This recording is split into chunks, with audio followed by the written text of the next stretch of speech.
Hello, everyone, and welcome to What is Black Season 4. And I'm so excited that Jay Coles has joined us for a conversation about his upcoming book. But by the time this comes out, the book will already be out.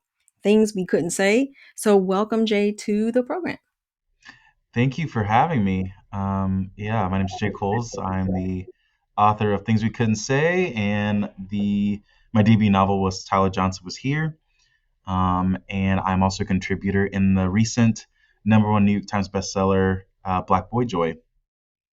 Oh, I've heard so much about Black Boy Joy. I've seen a lot of great information.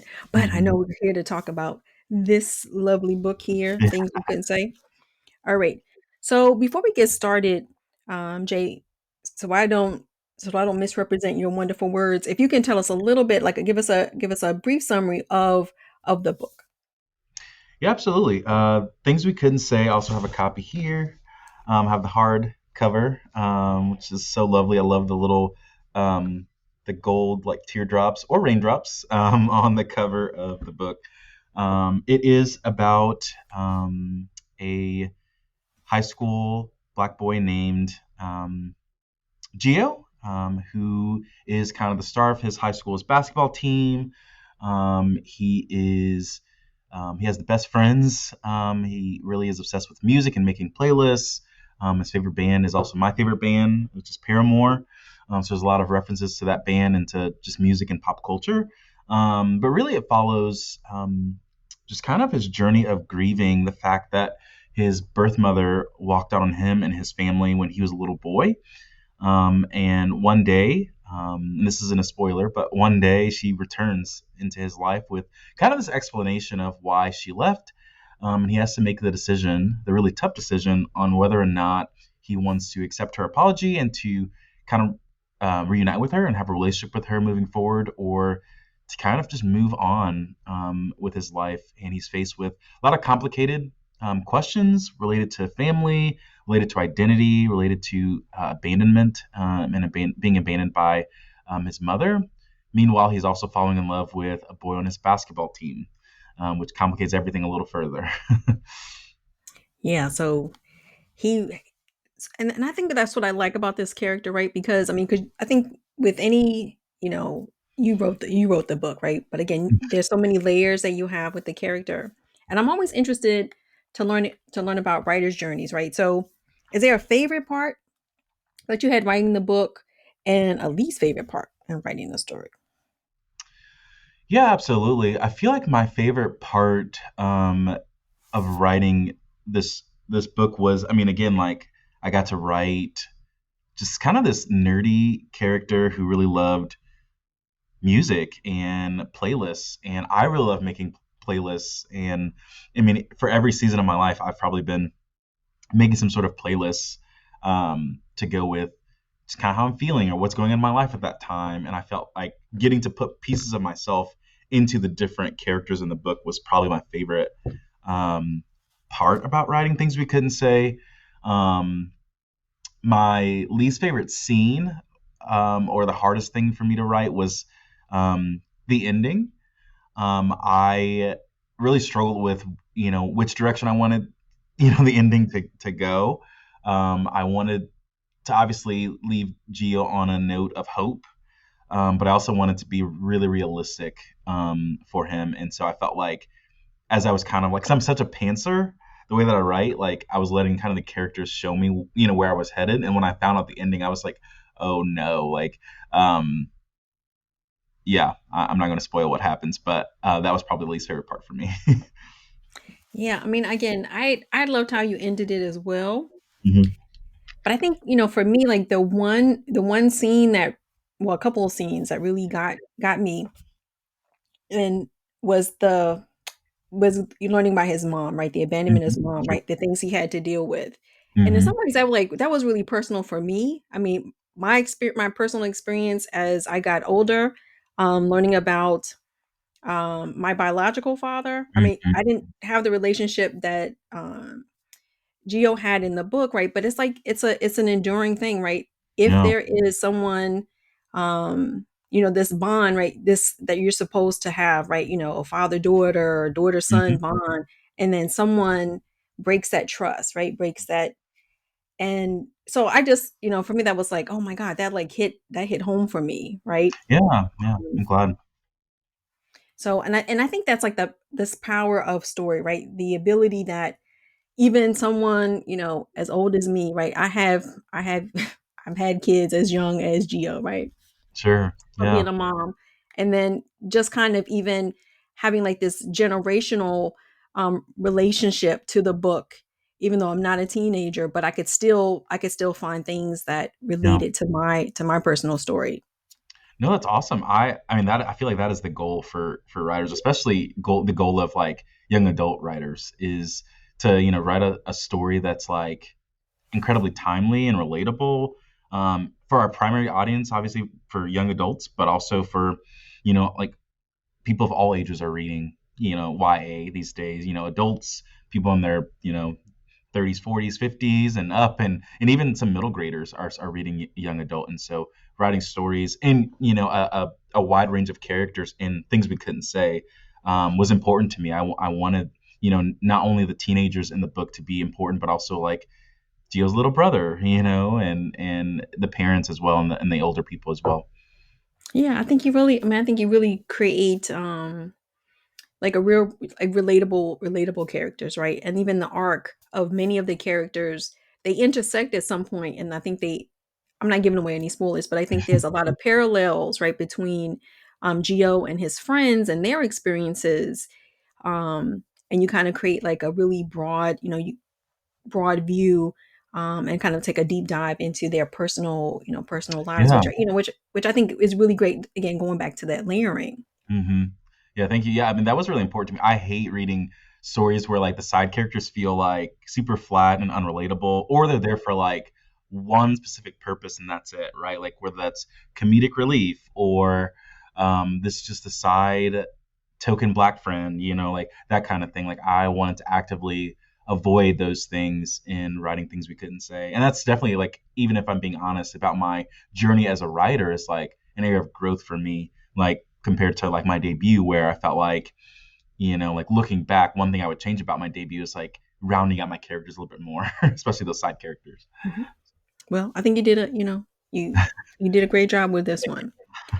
And I know you'll have more opportunities to do that. But I Mhm.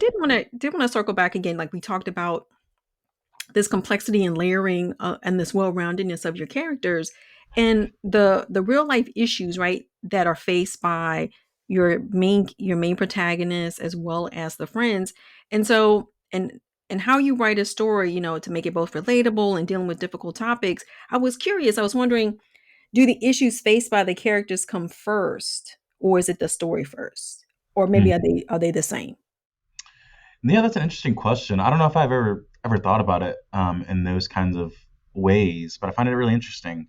Um, I guess off the top of my head, I would say like it all started for me with the characters. Like I couldn't get Geo and his story like out of my head, um, over the last year. Like plus, like I was like I have to write the story, and as I started like, putting down on paper Geo's story and kind of got to know Geo, in the first couple of chapters as I was like drafting, I was like, oh man, like there's a lot of things that he's dealing with, like internally and externally, right? There's like emotional things and trauma and wounds and pain that he's wrestling with and grief and, longings and desires that he has, but also like he's in, a neighborhood that's very impoverished and he is, in an under-resourced school and, he lives in a place where there is prejudice, like all these things. And I was like, man, like I don't want to ignore those things when I'm writing his story. Like, despite those issues that kind of like are like side things that he has to navigate. Like, even though those aren't like the focal point of the story, I still wanted to like write those with care, and make sure that I address them, instead of saying, "Oh, here's a thing," like he's just gonna ignore it, kind of thing. But I felt like it was very important, even going back to being able to like write well-rounded characters to show how realistic it is for, um, yeah, like we're all going through things like this, like we all don't have this one thing that we're dealing with. We have so many other things, Mhm. big and small that we're wrestling through. And so I wanted that to be true for my characters as well. Yeah, I mean, because I think again the way again the arc of the book, right, beginning to end, I feel like it's a snapshot in time, right? Mhm. And I'm just thinking myself, like, I mean, if you could capture a snapshot in time, right, of yourself as 17, right? You think about, does that also infuse your story, right? Do you ever think in terms of snapshots? I mean, I don't think I do. I mean, I think in some ways I do, but not consciously think of it, right? Because I think about, oh, especially having a teenage son, like when I go to when we visit him at college, like I'll have flashbacks, like, oh, when I was in college, and my experiences, right? So that's my snapshot in time and all the stuff I dealt with. And again, I love that in the book, right? You can, but I don't know. I was just thinking as you were mentioning, Yeah. your story, the character kind of coming first.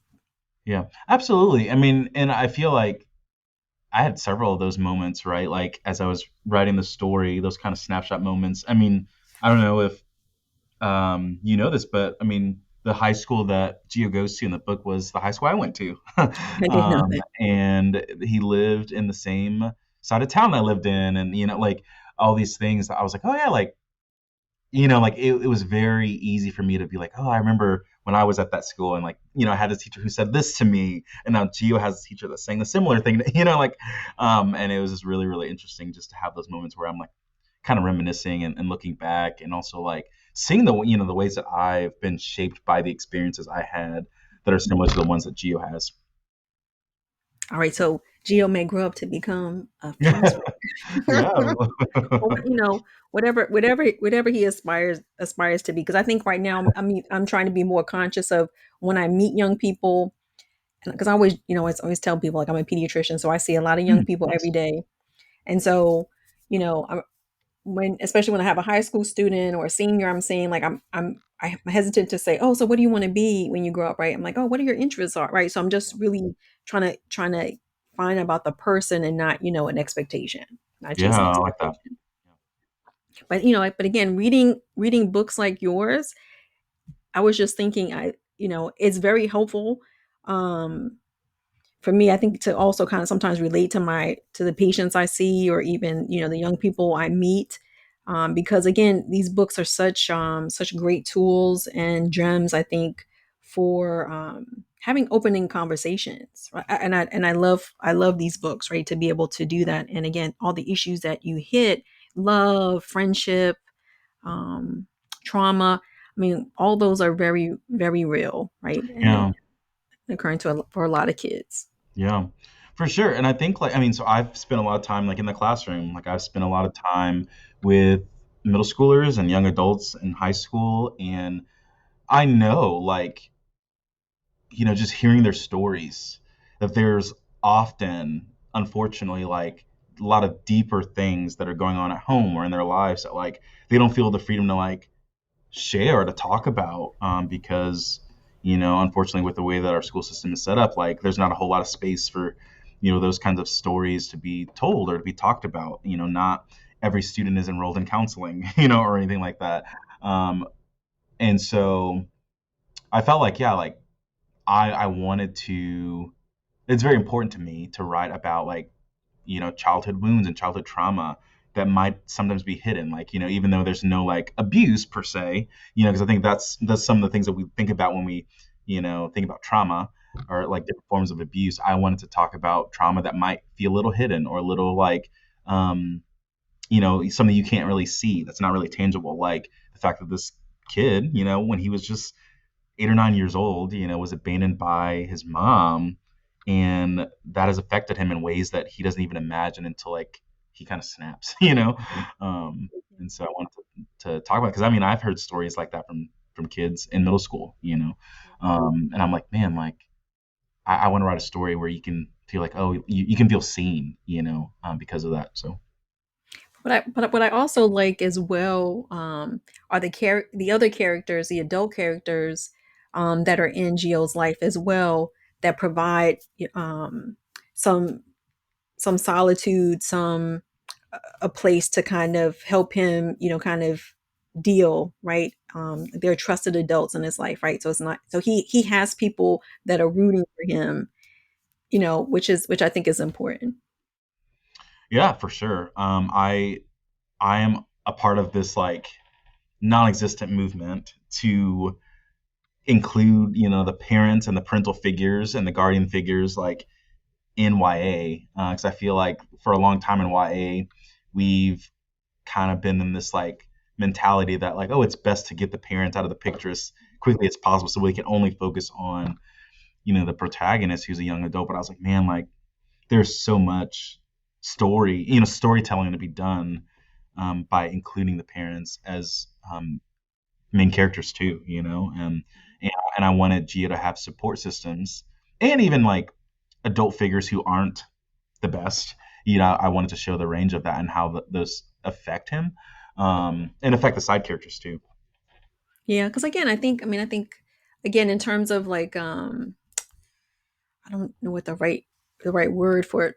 Hmm. I'm just gonna say foils, I guess, might be Hmm. might be the right word, right?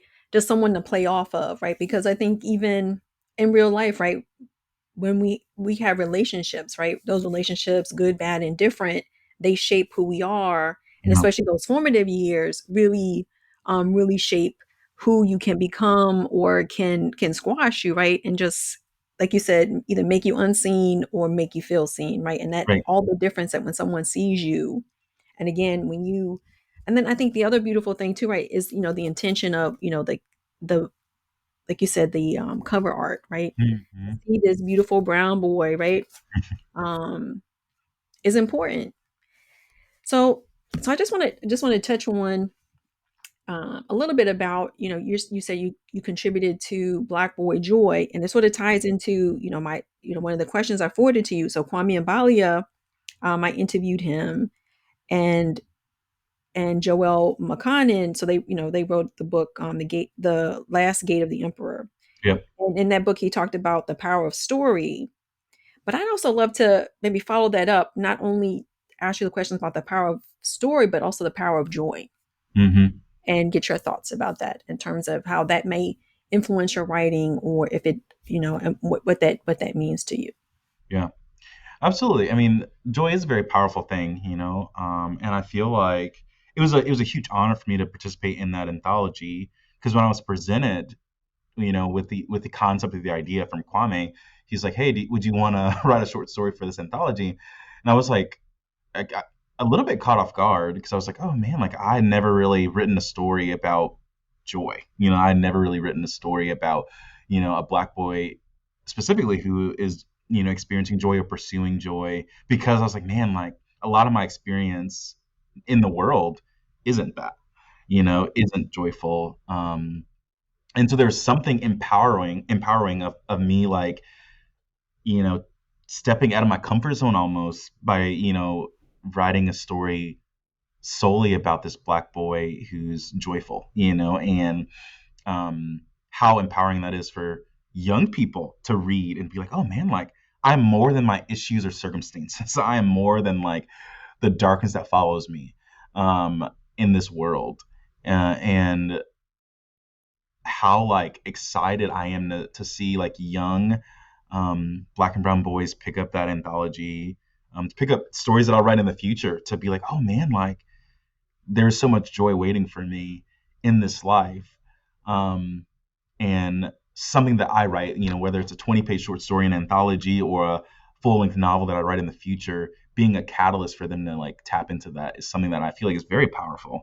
And so already, like I've seen so many pictures and gotten so many messages from parents of young black boys who've been like, they've read this anthology or they read um, my short story in the anthology and have felt um, you know moved to tears because of just the amount of joy that they get to experience by reading a book where racism isn't a factor in the plot, or um, police brutality isn't at the center of a story that has them on the cover, where it's just joy and joy alone. um, Feels like, yeah, like we want to protect our young black boys. We want to be real with them about like what's in the real world, but at the same time we want to protect them and to say, you know what, like you deserve to have a normal childhood, you know, and a Yeah. normal Yeah. teenagehood. And I felt like that is, there's something powerful about that. But I would even, push back a little bit in terms of, I think the things we couldn't say is has joyful moments, Sure. Yeah. you know. So, I mean, I think the fact that, you have this young man, falling in love and Yeah. just, just learning about like, okay, I'm seen by someone, I feel safe with someone, Yeah. right? I think that's important too. Yeah. No, thank you. I appreciate you saying that because I think even like, even sometimes when I talk about my book, things we couldn't say, I oftentimes can apologize. I'm like, I'm so sorry that the story's so sad.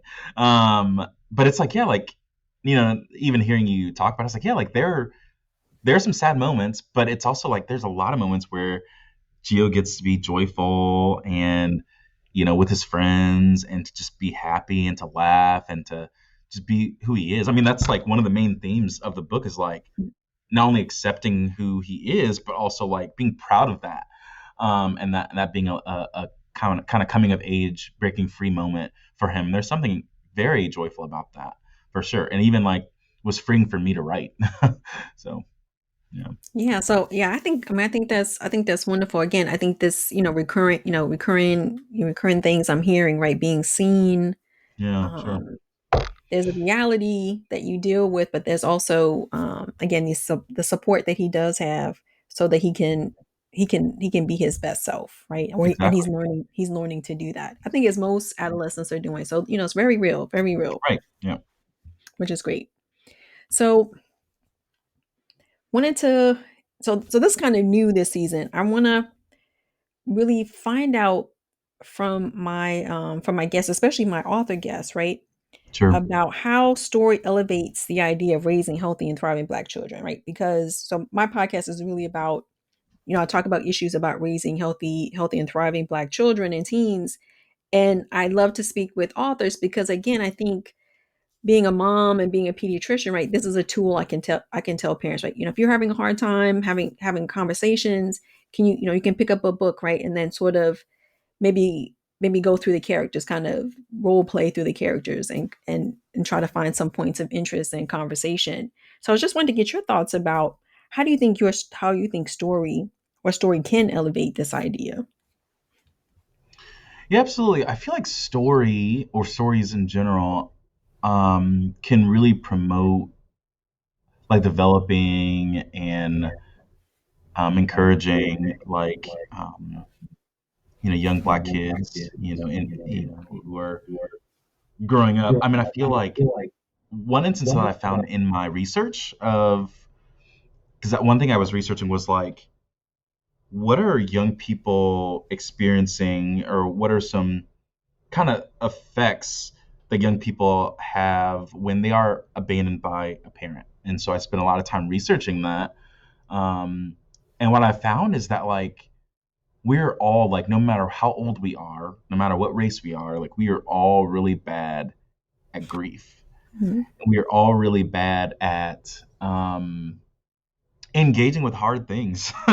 And I feel like you know if we're adults who have you know children in our lives who we that are under our care, if we're bad at grieving and processing hard things and talking about hard things, you know the young people who are in our care are going to be really bad at processing and navigating those hard things. And so um, an important layer in my book is that there are some of those parental figures who have to kind of like learn that for themselves of like, oh yeah, like I need to be helping you know, this young person that's under my care, um, kind of process feelings, process hard things, you know, and to step in to that role, like almost as counselor, even though you know, you might not be a licensed counselor, like you know, just there to listen and to encourage, um, them on on this journey of life, you know, and to write stories that are things that like evoke empathy, you know, like and again I hope that's a huge theme of things we couldn't say is that like you know empathy for ourselves, empathy for each other, for our communities, for people who are different than us, and having those conversations with the young people that are under our care are important and really do foster um, significant positive development, in our youth. And so, I mean, maybe that's not what you're looking for, but I was like, that feels like the first thing that came to mind is when I did some research. Oh no, I think that's wonderful. I think that that's very wonderful. And again, another reason why I think your book is wonderful. Mhm. So that's another Thank you. thing, wonderful, right? Thank you. So I mean, that's it for all my questions. Yeah. And it was lovely to read the book, and experience Geo's world and kind of meet his friends and family. So I mean, that's a wonderful gift. Um, And before we go, how can listeners learn more about you and learn more about the book? Yeah, you can learn more about me and my book really on my social media platforms. I am on Instagram and Twitter at Mr. J. Coles. That's MrJayColes. You can find me on those platforms and interact with me, ask any questions. I've been posting kind of some of the blurbs from the book from some of my author friends, as well as um, if you scroll back on some of my social media accounts, like you could see me talking about experiences that I've had writing the book or thoughts that I have about it. And actually, in the next week, I'm about to go on a virtual tour, and the details to that virtual tour, where I'll be talking more about this book and going in depth with some of my close author friends. You can find the schedule for that on my Instagram and Twitter as well, and also my website, which is jcoleswriter.com. So, All right, this has been wonderful. Thank you so much, Shay. yeah, thank you. Pleasure being here.